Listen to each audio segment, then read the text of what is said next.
What's up, everybody? Ask Coach Ben podcast here with Jim Lawson from Jiu-Jitsu Magazine. Jim, what do we got today? Ben, you and I, we had a conversation right before the weekend. You hit me up that you're performing a weight cut for one of your MMA fighters.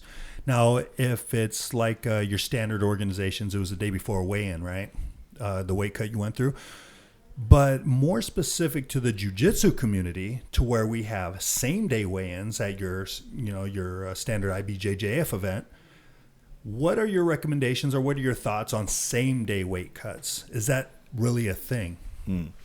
Yes, it's definitely a thing, and I think every competitor, major competitor, I think does it to a certain degree.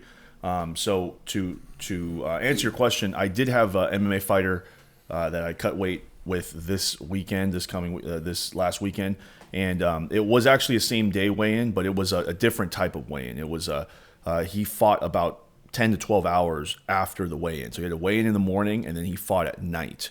I consider that to be a different type of weigh-in than for jiu-jitsu competitors, which usually in BJJ or grappling, you weigh in and then you're on the mats within 2 hours. So I just call that weighing in. Your weigh-in is less than 2 hours before your fight. Generally, the protocol for me is the same, right? So this is a pretty big and complex topic, and if you guys are listening, just buckle in, because there's a lot of turns we have to take here. But let's just start right from the beginning. When it comes to weight cutting for BJJ, which for most of us is an amateur competition, we're just competing as a hobbyist for fun. Should you even weight cut, right? Should you even weight cut? Do you get an advantage by doing so?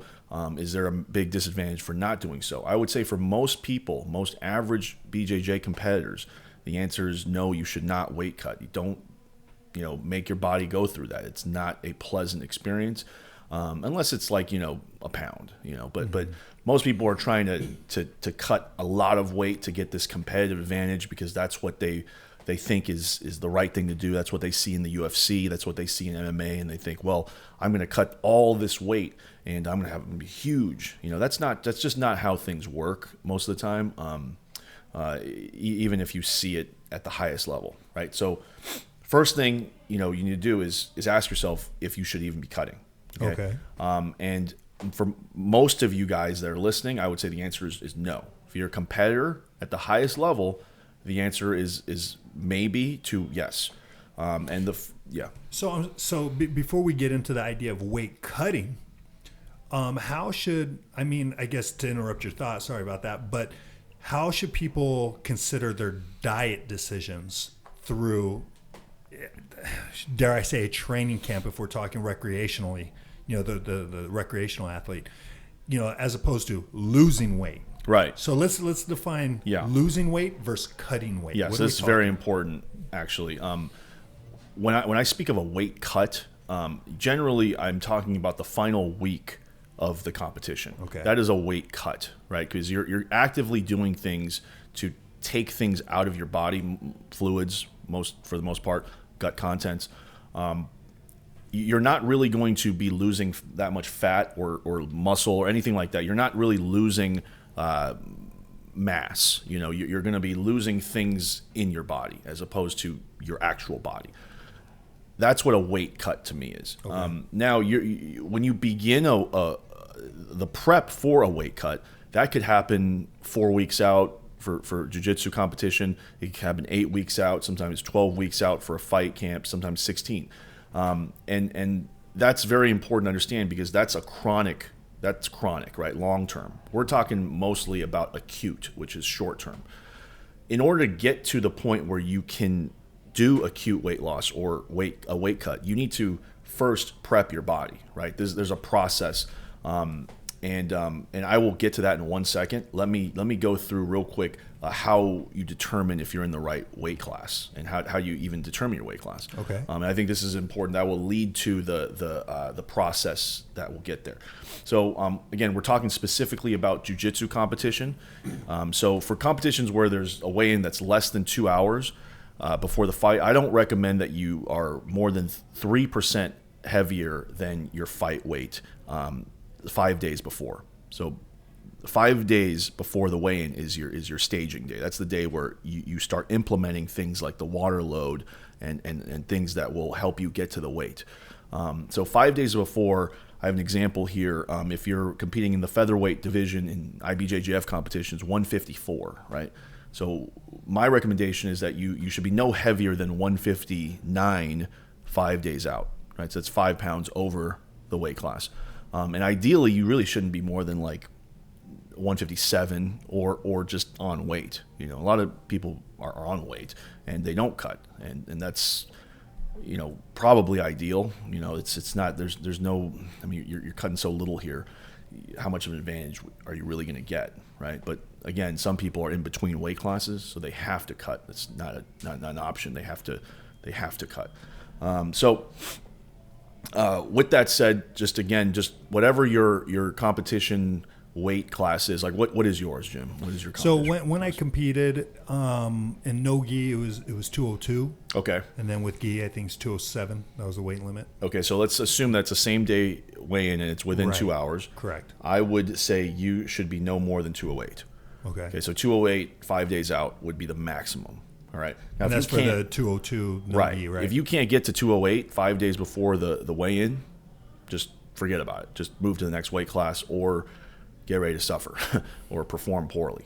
You know, why is that number there, and why is 3% over the weight limit? Because with a same day, and actually it's just a couple hour weigh-in, you don't have enough time to rehydrate and get the carbs and electrolytes in your body to perform well. And so if you had to, for example, dehydrate a little bit or reduce your carbs, you need time to kind of reabsorb those nutrients and fluids.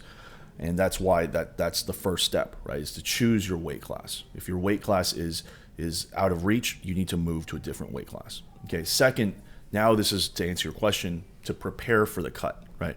Let's say I know I have a competition in 4 weeks, right? In Jiu-Jitsu, you usually don't have that. It's not like an MMA fight, a longer camp. Jiu-Jitsu camps usually, I believe, are shorter. So let's say you know you have a competition in 1 month, right? 4 weeks. The first step is to lose body fat, right? You need to lose body fat in order to get down to the weight that I've already told you, right? So what was it? 208, right? So let's say I'm just estimating, let's say you're 215 right now. Mm-hmm. You need to get to 208 within that staging day, which is 5 days before the weigh-in, and then we can implement our weight cutting protocol. If you cannot get to that weight, we can't, we shouldn't do this, you know? Okay. And the idea behind losing as much body fat as you can is you don't want to lose muscle, right? Muscle is hard earned. It's, you know, it's important. You need it to perform. Muscle also holds more water. So if you do need to dehydrate, the leaner individual is going to be able to lose more water than the more obese individual or the fatter individual, mm-hmm. right? So we need to get you down to a lower body fat, as lean as possible within that date.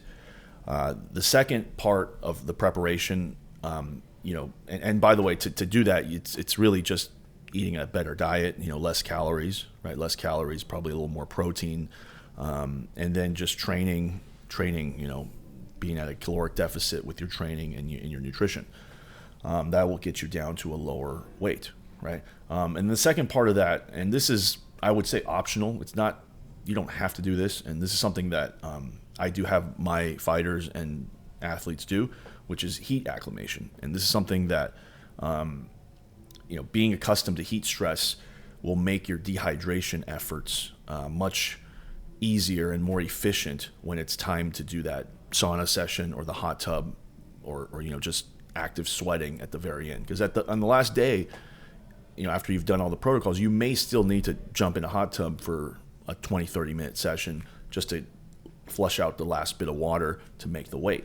And if you're accustomed to the heat already, you will sweat more. That's pretty much established. There's a guy I follow, his name is Dr. Oliver Barley, and he does a lot of research on this. If you look him up on ResearchGate. He's got tons of stuff on heat stress and heat acclimation. Oh, okay. And so this is something that people don't normally do. So it actually trains your body Yeah. to react accordingly a certain way.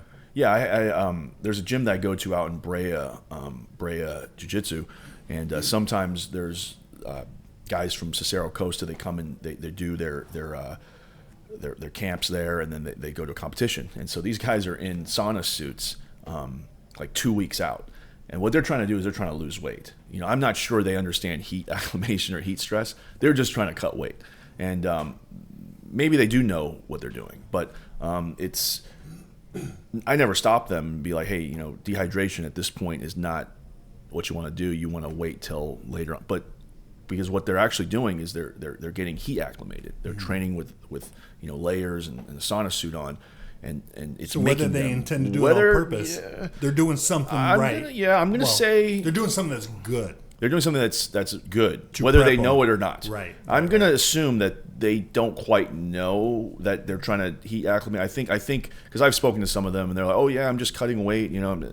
But you know, I don't stop them and tell them, hey, dehydration here isn't really gonna matter. Because there's a secondary benefit, right. and I don't need to mess with that. Right. They're doing what they need They to do. accidentally got it right. You know, what can I say? so that's the two things you need to prepare for the cut. Okay. Get as lean as possible, and then get acclimated to the heat. Getting acclimated to the heat is optional, but it can make the cut easier, right? So those two things first. The third thing you need to get ready for is the weight cut, right? So 5 days out is usually my protocol, but I've seen people use 7 days out, 10 days out. The reason I use 5 days out is because it kind of fits the water load. You know, the water load protocol that I follow is 4 days with a sharp drop on the 5th day, and then the 6th day is the weigh-in, so you don't drink anything. You know, so 5 days out, technically it's 6 days out, I guess. You want to begin the weight cutting protocol, right? And the weight cutting protocol starts with, I have 5 things in there as well. Athlete's preference, right? So if you know you hate the sauna, right, and you love the hot tub, don't pick the sauna. You know, I would say that the athlete that I just did the weight cut for, he hates the hot tub, but he loves the sauna, so we use the sauna. Sauna actually is a little bit slower, in my opinion, to dehydrate yourself than the hot tub. Yeah, there's something about being in water. I think it raises your core temperature faster. And I personally love the hot tub. You know, so again, that's kind of like the dehydration part's the last. You know, that makes sense. If you find yourself in a refrigerator set at 34 degrees, 35 degrees, you're in there. You can tolerate it for a while. Yeah. Go in that ice bath at the same temperature. I mean, you're nearly freezing, and that makes all the sense. Right. Why is cryotherapy more tolerable than like an ice bath? Yeah, at negative 250 degrees, that those things get mist versus the actual contact. Right. Yeah. Oh, that's a great point. So the first thing of the actual weight cut is the preference of the athlete, right? Okay. If they're not used to certain things, if you're not used to certain things, don't add all these new variables that could potentially create issues. You know, like if you've never had sushi before, don't eat sushi on the day of your competition. You know, another thing is if you've never really drank that much milk, don't drink a gallon of milk the day before the competition. You know, these are just common sense things that I think a lot of coaches get wrong sometimes. Is don't add too many new variables, I think, is the main thing. There's no real actionable steps there. It's more of just use common sense here. So for the protocol, gut content elimination is I would say the number one thing after the athlete's preference that people don't do that they should be doing because it's free weight loss. And what gut content elimination is just eliminating fiber from your diet, having a low fiber diet. Usually it's about 3 to 4 days out. I'd say 3 days is the magic number here. And basically, by not consuming fiber, you're going to push out push out the contents of the intestines, and you're not going to be able to store it as well. So you lose water. You lose water throughout this process. So not consuming fiber Not consuming. will actually help your body dispel all that stuff in the intestines? Yes. I thought it was the other way around. It's like you common. need more. People think that. Okay. It's So wrong. that's wrong. Yeah, it's wrong. Oh, roger that. Easy way to, see what I'm talking about is just try it. Do a couple days. A Don't eat. Metamucil or something. No, you don't want to take Metamucil. Right. That is fiber, right? So don't take it. So foods that are I guess low in fiber, right? You usually want protein. Protein's got no fiber, right? So salmon, beef, chicken thigh, cottage cheese, milk chocolate. People think that milk chocolate is a quote unquote bad food, but during a weight cut, it's actually great. Milk Really? chocolate, high caloric content. It's very low weight, so it doesn't add weight. You think about a little chocolate bar, Hershey's chocolate bar, right? It's very low weight versus broccoli, right? How heavy is broccoli? Broccoli Okay. pretty heavy, Right. Plus the fiber content, you're going to store that water. So I don't want to get into every single food that has low fiber, but you can just do a Google search on the foods that you would use with low fiber, and not all 5 days, right? I would say three days out, start prioritizing the low fiber foods. Okay, so that will, it depends on who you are, right? If you are somebody that eats a very, very high fiber diet and you take that fiber out of your diet, you're going to lose a lot of weight. I've seen, 200-pound men lose like 4 to 5 pounds by doing this. And these were guys that probably ate a lot of fiber in their diet. But everybody should be able to lose just a little bit of weight free. 2 to 3 pounds is normal. And the best thing about this is you don't need to reintroduce the fiber after the weigh-in. Like there's no performance benefits of having fiber in your body, right? So that's the number one, right? If you just want to do something that doesn't create any negatives, right? Other than, just be careful after the weigh-in, right? People tend to, after the weigh-in, they load up on tons of fiber to replenish it. That might give you some stomach upset. So just be careful on how you reintroduce it after the weigh-in. Okay. Then after that, I would say the second most important thing is the water load, right? You've done a water load before, Jim? Yes. Yeah. So water load is basically, and I have a infograph on my Instagram at Coach BZ. You can just take a look at it on how to do it. But basically, it's drinking in the neighborhood of like 2 gallons of water every day for about 4 days, and then on the 5th day, taking that down to like 32 ounces, right? And then on the 6th day, you wake up, drink nothing, weigh in. You're going to be a little dehydrated that day. And the idea is that there's a lot of theories on why this happens. Generally, the bro theory about it is wrong, about how your body thinks that it has a lot of water, and then all of a sudden it thinks it's going to get all this water, and then it's going to then one day you all of a sudden the water doesn't come anymore, so your body's still peeing, trying to catch up. I believe that theory is incorrect. There's some other mechanism that goes on, and I'm not too familiar with it. I'm not a scientist when it comes to the mechanisms of the urination. Now to the water loading. Yeah. Do you have a preference? Because when I have done these water loads to lose those few extra pounds before weighing, it's distilled water. I go with distilled water. And the way it's been explained to me is it lacks minerals. All the minerals have been stripped of it, and a lot of the impurities in your body, they attach to minerals. But when you deprive the element of attachment, you actually end up peeing everything out and flushing. And it's worked for me in the past. Do you know much about that? Or is there a preference of the water? I've never really used distilled water in that way. I don't think there's that many minerals in just regular water, like bottled water.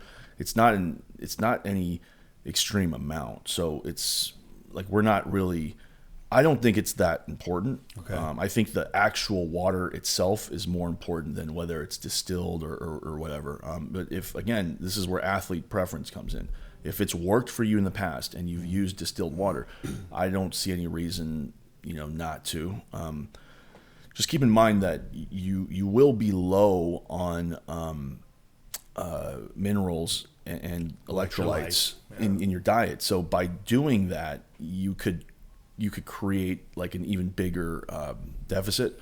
So that you got to be careful with that, especially when we get to the next thing, which is sodium restriction, right? So sodium restriction, I mean, this is further down on the list because it generally works from what I can tell, but the mechanism is, again, unclear. It's more of a theory. And what it is just by not introducing sodium in your diet, your body tends to hold on to less of the water that you ingest, the fluids you ingest, so it passes through.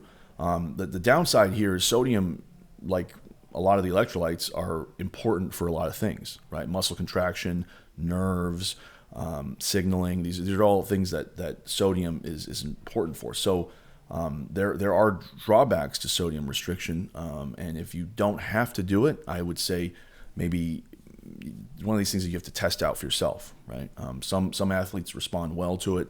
Some, I don't see much of a big change. So that was the third thing, sodium restriction. Okay. And then the last thing would be the actual, like when people think of like the cut, like the dehydration, right? Okay. So dehydration, the glory portion of the cutting. So again, we're talking about Jiu-Jitsu competition, right? So Jiu-Jitsu competition is not something that you want to be massively dehydrating yourself for, right? There is a lot of times not that much on the line if you're a hobbyist and you're just competing at a local tournament. If you're professional and you're competing for a living, I can understand where you need to have every little advantage and you need to be there. So there's two types of dehydration, right? At least in the way I classify it. Okay. Well, let me start with, there's many types of dehydration, but two that we focus on. All right. So the many types, peeing is one of them, defecation, pooing, spitting, breathing, respiration, perspiration, sweating, and then a fluid restriction. Just not ingesting fluids is a form of dehydration, right? So we can only focus really on two things. We can focus on sweating and we can focus on fluid restriction, right? So when we think about going for a weight cut or doing the cut, you're thinking about sauna or hot tub. Right. And that is passive, right? Passive meaning we're not moving, non-moving. The other one is active. Active is basically like wearing a sauna suit in layers and then shadow boxing, treadmill. You see a lot of boxers do this. And there's theories on which one's more beneficial. I would just say, again, go back to individual preference. Here's an example.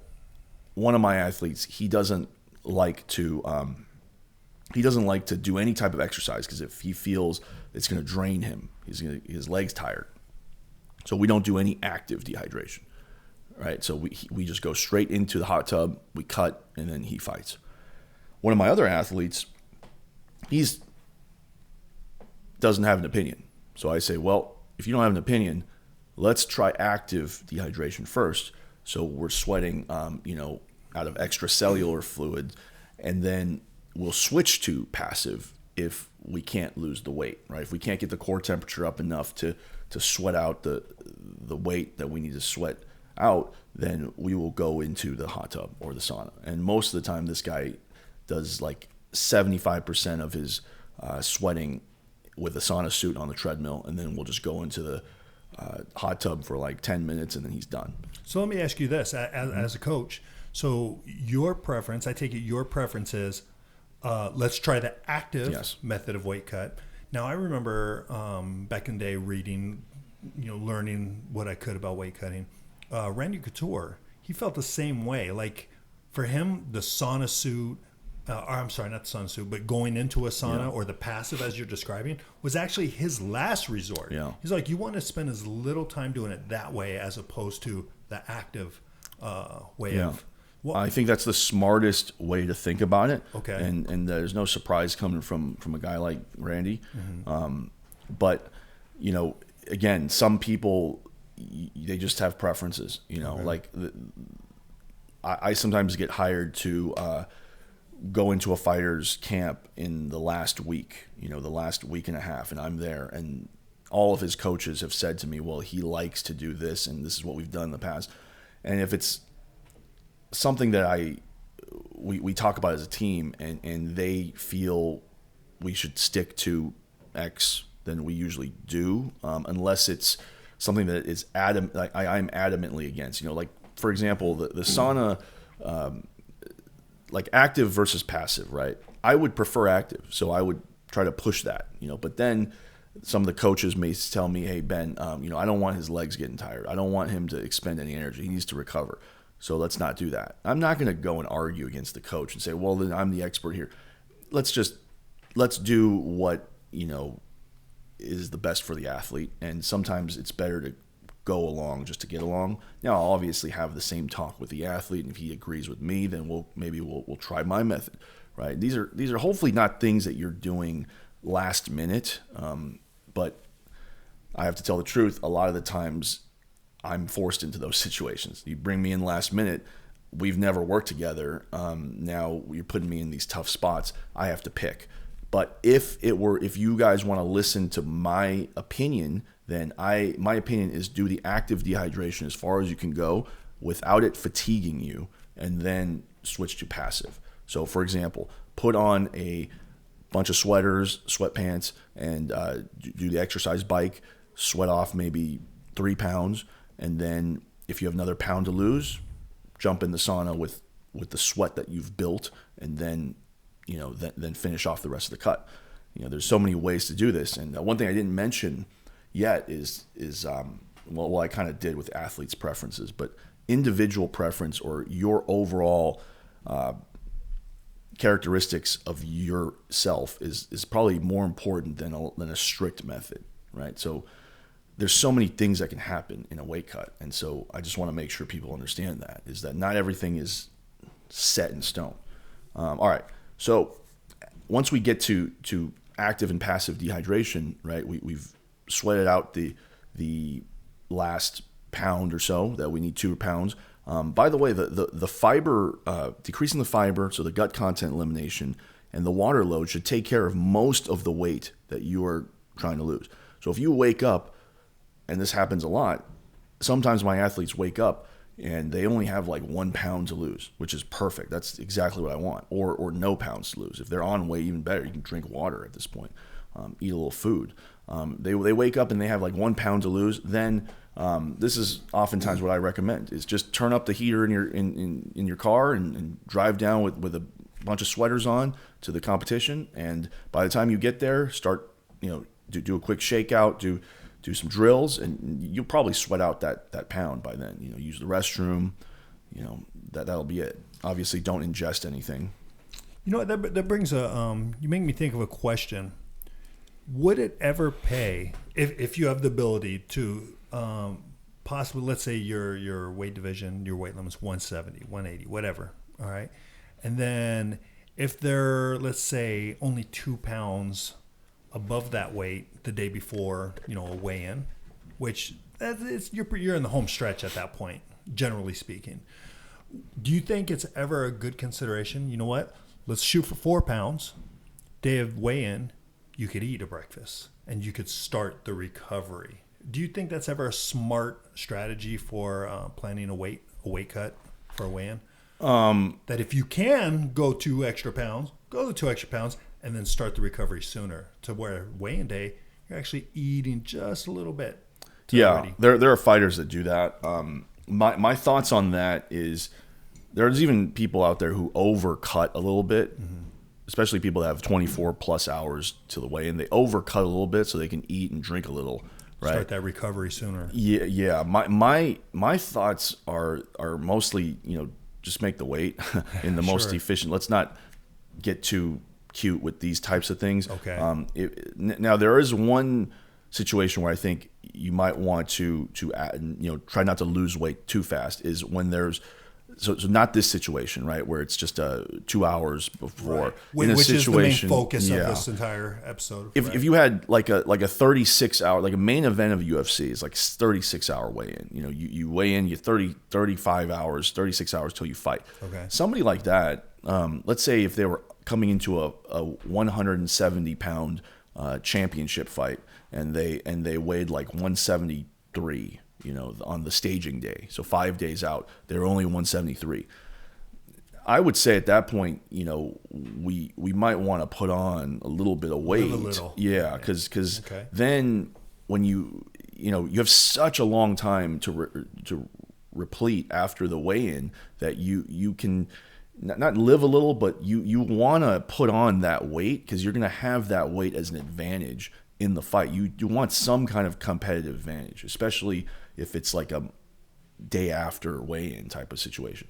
This situation where it's jiu-jitsu, I think it's we don't want to play with fire here because even one big meal could send you, you know, a couple pounds in one direction, and you don't want to have to lose a couple pounds of water when you don't have to. You know, Right. the least amount of water you have to cut, the better. You know. So it's more important to have it dialed into the exact science on these type of weigh-ins. Like you don't want to play with the it. closer you are. So the general rule I have is the closer you are, as the competition gets closer and closer to the weigh-in, to the point where in IBJJF, a lot of the times I've competed in several IBJJF tournaments. You weigh in and you are called to the mat right then and there. So in those situations, you want to be basically on weight that week. You know, you don't want to be, you know, like I said, no more than 3%. 3% is pushing it. You know, I want to usually be 0 to 2% over the weight limit. So when I do my cut, it's not going to affect my performance. It's something I easily can recover from, or it doesn't affect my performance. Gotcha. Another thing, you know, people have to keep in mind is the mental aspect. Like, do you really want to be thinking about cutting weight when you don't have to? Right. Like, is it easier just to move up to the next weight class and eat like a pig? And The emotional toll. yeah, I mean, Absolutely. there's like, you know, I don't really compete anymore, but when I used to compete, I was terrified the whole week. You know, I wasn't like you had a weight cut into that equation. Now I'm gonna, you know, really go Think crazy. about that. Yeah, that's the battle before the actual battle, for sure. Yeah. So again, that's, you know, that was it. You know, so let's go through a process real quick, Jim. Let's just use you as the example, Okay. right? Since, you know, you may compete soon, so we'll see. What do you weigh right now? Right now, I'm about. Let me see. Last time I weighed myself, I got up there. I'm about 228, All right. 225. What's the weight class that you're closest to? So 220? yes, I think it so. But 220? I would not even think of competing at that weight Why is that? because I used to compete at that weight, and I was the brunt of the litter, and it's not a healthy weight for Okay. me. So then I'm overweight. So I think I feel the most competitive at about 202. That's Okay. where I did my best. And talking to Mateo, he said he would like to see me at 195. Okay. Well, let's just say you're going to compete in. You got 26 pounds to lose to get to the competition weight. Yeah, And you so- need to be at 208. So theoretically, let's say if we were to use the big ones, the 14. the pans Yeah. are in March. Okay. Or you could even say, you know, like something at the end of January. Let's just use the pans because we have Yeah. like 5 months. It's Right. acquirable. What did you say? You're 220. Let's just go with 225. You were And I would- 225. And I would like to compete at the 207 division. 207 division. Yeah, Got with- it. with Okay. gi. So let's go through that. So 228 minus 207, you're looking at 21 pounds to make weight. Okay. That doesn't mean you have to be at that weight. Okay. Well, here's the thing though. That gi, the weigh-ins with gi, that's 5 pounds. So I essentially do have, you have to be at 202. You're right. Yeah. You're right. Sorry, I forgot about it's with gi on. Okay, so let's just say you have to be at 202. Correct. Right. So 202, Correct. we already established that you need to be 5 days out, the staging day. You need to be 208. 207. It was 8, right? 5 pounds, 207, 202. 208. So no more than 208. So 208 is the maximum. Gotcha. Okay, so let's just say 5 days out from we've established number one thing, we have to choose the right weight class, right? So Right.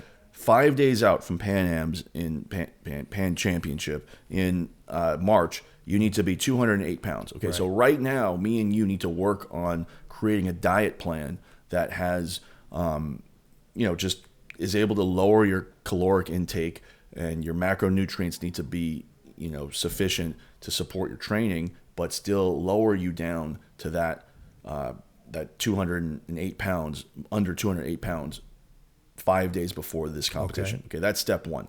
Step two, we need to, we've determined that. So preparing for the cut, that's also, that is step two, actually. Step one was determining what it was, and step two was putting that plan in place. Okay, and then during this process, I would say probably a month out, I would start having you do heat acclimation, just going into the sauna, just kind of hanging out in there 20, 30 minutes, 2 rounds, every other day or every day you feel comfortable going, just to get the body prepped.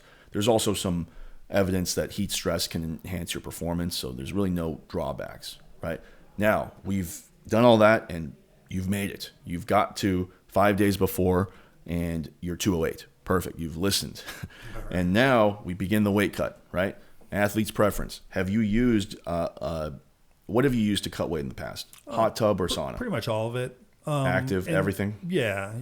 And okay. At some point, because I'm open-minded. Are you okay with using the hot tub? I'm fine with it. Are you okay with the sauna suit? Yeah. And jog? Okay, great. Mm-hmm. So then I would say to you, Jim, let's begin with, I know what your preferences are.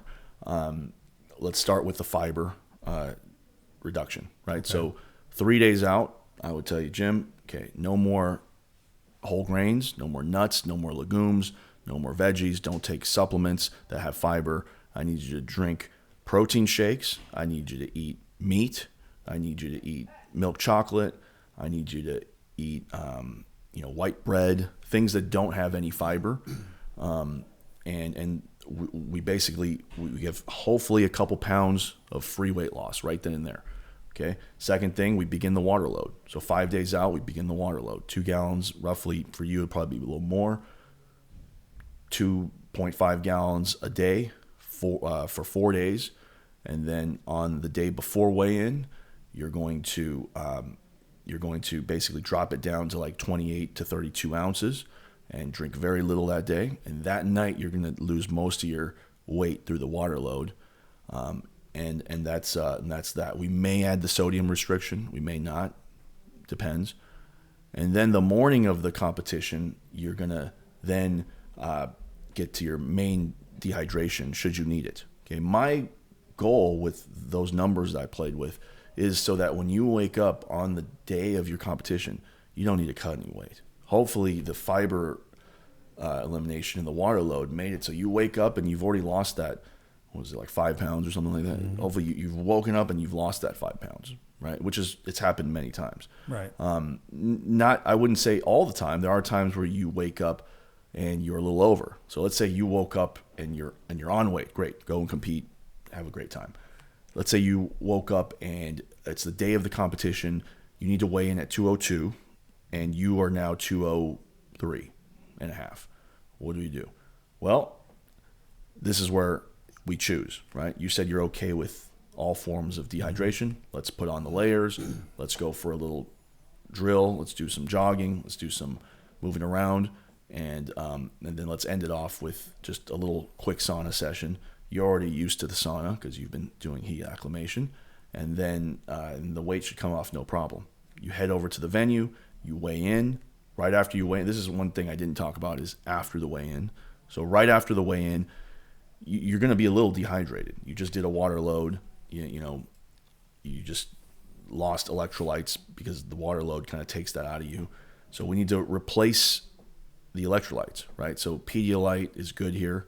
I usually have my athletes drink a Pedialyte right after weigh-in, drink half of the Pedialyte, fill the other half with water, drink the other half, and that should be enough fluids and electrolytes for what they've lost, based on, it's just a 2-hour weigh-in, right? Then after that, have some, and again, this is based on the competition, right? Sometimes they usher you into the mat. I've weighed in, literally was dragged to the mat Right. without. I'm trying to eat a banana, you can't. Next thing you know, you're slapping ham, bumping knuckles. I would eat some sort of carbohydrates Okay. because just having carbs, adequate amount of energy stored in the body is important, especially if you're going to compete throughout the day, right? It's not just one match and it's over. Especially after your first match, you should replenish fluids, water, electrolytes. Have a Gatorade after the first match. Have some carbohydrates, banana. If you can even have a little protein. One little secret that I would do. It's not a secret anymore. Plus, I'm sure everyone has their own version of it. Is I would have like some watermelon juice. Okay. And with some honey.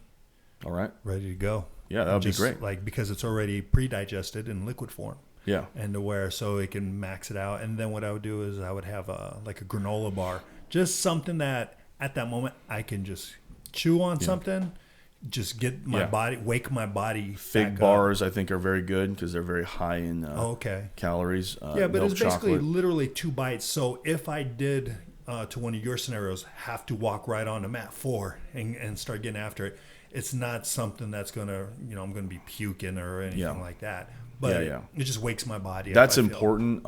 Also, you just touched on something that's really important. Mm-hmm. A lot of people, when they weigh in, they think they can eat whatever they want. 2 things you need to avoid is do not ingest a ton of fiber. So let's say you've just weighed in and then all of a sudden you have like a bowl of broccoli or something, or like some like granola bar that has way too much fiber. You're gonna be shitting. You're gonna it'll that fiber. You're gonna be hating life. So another thing also for performance is don't eat too much fat. So I've had no avocados. No. Well, don't overdo it anyway. Maybe a little. Avocados do have fiber, or not fiber. Fat. A lot of fat, and a lot of some carbs too, I believe. So avocados, I would stay away from the better choice would be the watermelon that you said, and also varying your carb source is also very good, right? So this is a little outside the scope of the weight cutting, but you can roughly process 30 to 60 grams of carbohydrates in an hour, right? Okay. So, like I've seen competitors compete for 5 hours, and drink water. What you should be doing is you should be trying to replenish your glycogen, your carbohydrates throughout that time. And the best way to do it is to use varied sources, right? The more varied sources. So if I have Gatorade here and I have a banana here, it's fructose and dextrose. You can absorb more that way. Okay. I believe the research is out on that as well. It's pretty common knowledge now. That's pretty much the whole thing. You go out there. We touched on what to eat after the weigh-in. The main goals: replenishing fluids, electrolytes, and carbohydrates. Okay, so that's pretty much we hit all the main points. I guess the only things we didn't cover, if you want to cover it, are I guess the dangers of weight cutting.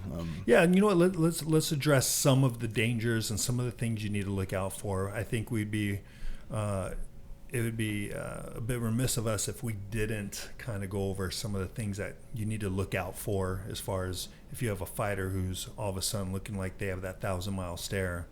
Or zoning out, we got to abort. So I'm just pulling up some of my notes here because, I'm not the biggest expert on this topic. I mean, well, let's hit some of the common sense things of like, because I know this that it's very similar heat exhaustion and heat stroke. Yeah, some of the symptoms are very similar. So. It would be responsible as a coach or just your recreational athlete or whatever to really know what some of these dangers are to where if you start feeling a little wooziness, if you feel lightheaded, man, abort. Get out, get some air. Don't tough that through. Your health is... Something that I've been wanting to implement is blood pressure checking in between the weight cut, especially for major cuts, cuts where you're in the tub a couple times. You have to have health markers here. But again, I'm still in the process of learning myself. So, okay, so some of the dangers of weight cutting, right? For a weight cut for a jiu-jitsu tournament, you really shouldn't encounter any of these things unless you've just didn't follow the guidelines, right? If you didn't take my percentages seriously and went way overboard, right? If you're 2-0, you need to make 202 and you're 215, you know, and you need to do you have one day to cut, 13 pounds. Then you're not following the rules that Coach Ben just laid out. Yeah, you're gonna encounter some of these dangers. Great point. Low energy, is the main, one is most people will get this no matter what. When you're under heat stress, when you're eating less food, when you're eating foods that you're not accustomed to, mainly just the lack of calories and carbohydrates. Sometimes when you do a weight cut, I don't recommend low carb anymore because you need those carbs for high intensity energy. For athletes. Yeah. Athletes for sure. Yeah, I mean, jiu-jitsu is anaerobic, like it's not aerobic. A lot of it is aerobic, but think about like takedowns, right? Think about transition to the back. You need to explode out of there. Think about bridge. These are not aerobic exercises. Jiu-jitsu isn't one speed like a marathon. So low energy is one of them. Dehydration is obviously, I use that term as something that is a protocol that we use, and also it's a medical term. Dehydration is basically when like water loss in the body is greater than your water intake, and you basically have start experiencing issues, right? So a 2% dehydration is really the kind of like the threshold where your performance is going to decrease, your blood flow is reduced to the brain, your cognitive function, your mental focus is impaired. So if you're doing jiu-jitsu, I mean, you got to think, right? It's human chess. It's not, let's run into the wall and see who falls. You need to think and strategize and problem solve and things like that. And you must have cognitive function, right? So again, when you're weight cutting, you don't want to sacrifice these things just for a competitive weight advantage. You got to think about your cognitive function. Anytime you go over 5% water loss in the body, you're risking major performance decreases and dangers, right? Anytime you go past like 15, I think it's like 12 to 15% total body water loss, you could die. You could die from this. So yes, the ultimate danger of dehydration or weight cutting is death. And then electrolyte imbalance, right, in the body. If you don't replenish your electrolytes properly, your muscles don't fire properly, your heart rate skyrockets. These are things that could cause injury. That's a risk, injury, right? Do you want to weight cut and get this weight advantage, but then also get injured? You can't train the next 3 months. Think about that. Would it have been easier just to go to the next weight class? And then I already talked about the cognitive. Hyponatremia, this is basically where you drink too much water. I don't want to get too far into it because it's like a medical thing. Yeah, but it's basically overhydration, cause your kidneys to fail. And again, the symptoms of that are very similar to dehydration. So it's hard to really speculate it's not hard if you keep downing water. Yeah. But yeah, it's very dangerous. Yeah, hypovolemia is the other one. It's basically an increase. It's a decrease in blood plasma volume leads to increase in blood pressure. These are things that are real risks that can kill you. So again, with the BJJ Jiu-Jitsu weight cuts, if you stay within the numbers, you're going to be fine. It's when you start playing around outside of these numbers, you have a major weight cut. Oh, I have a super fight tomorrow and I'm 20 pounds over. What do I do? And then you're in the sauna for like 7 hours. That's when these types of things will happen. Okay. And then just one last thing let me touch on, and then we'll wrap it up, is this is a mistake that even I made for years, which is to go low carb too soon and go low carb at all. Right? We kind of talked about it, but a lot of jiu-jitsu guys, to make the weight, fighters, jiu-jitsu guys, they go on a keto diet, right? They go on a ketogenic diet. They cut the carbs, and I'm losing so much weight. It's wonderful, and they're training, and it's fine. what they don't notice is that when you become fat adapted, your body is used to using fats as a source of fuel. You will never be at the same output as you will be when you're using carbs, glucose, glycogen. The easiest way to replenish and utilize that energy is to ingest carbohydrates. When you're ingesting a lot of fats, like a ketogenic diet, for example, not only is it detrimental to performance, you can't hit the next gears that you need, right? So, like when you sprint, right, you need carbohydrates. You can't just rely on fats. Fats are great. If you're fat adapted, it's great. If I'm walking to China, it's fine if I just walk at one pace. But if I need to start sprinting at one point, and something attacked me, then I need that anaerobic contribution. And in order to have that, you need to have carbohydrates. So this is a mistake I made earlier in my career, which is I had a lot of fighters use like a low carb diet just to get to the weight that they need to get to. And it was easy. You take carbs out of your diet. If you want to try it, take carbs out for 10 days and you're going to lose 10 pounds. It's very easy because the water holds on to glycogen. So when you do that, you just instantly lose a bunch of water in your body. And that's how a lot of these diets get popularized, is because it's an easy way to lose weight. But losing weight and performance are two different things. Right. You don't want to lose the weight and sacrifice performance. So yeah, that's pretty much it. Anybody has any questions, just reach out to me at Coach BZ on Instagram, and I will have a product out on this topic sometime in the future. Hopefully we'll talk about it. Anything else, Jim? Yes. Did your fighter make weight? Yes. He ended up weighing in at 145. Oh, there it is. So he needed to be 146. He ended up being 145. So there it is. Coach Ben knows what he's talking about, ladies and gentlemen. All right. I hope so. Well, thank you very much, Ben. Good stuff, as usual. And we'll see you guys on the next one. Thanks, Jim.